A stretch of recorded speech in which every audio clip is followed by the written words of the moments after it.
One of the questions that I am most often asked about the ARB is, why do we act on only one complaint? The most important aspect of the answer is that 1 is the least arbitrary number. Think about it. Let's say we set the level at 10 complaints, so we had to receive 10 complaints before we could investigate a matter. Two things would happen.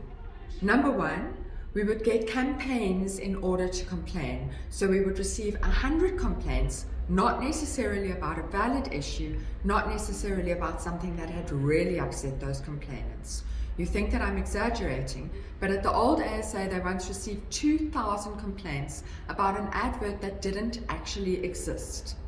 The second thing that could go wrong with 10 complaints is that we might receive 9 very valid complaints about a very serious issue.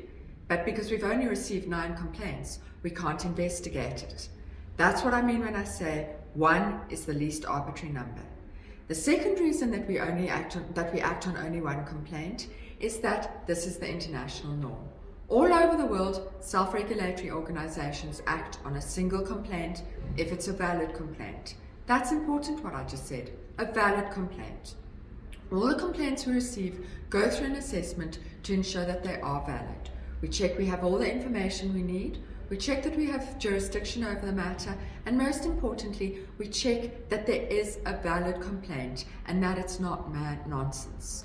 Of the complaints that we receive, only 20% go towards formal investigation and have a ruling made about them.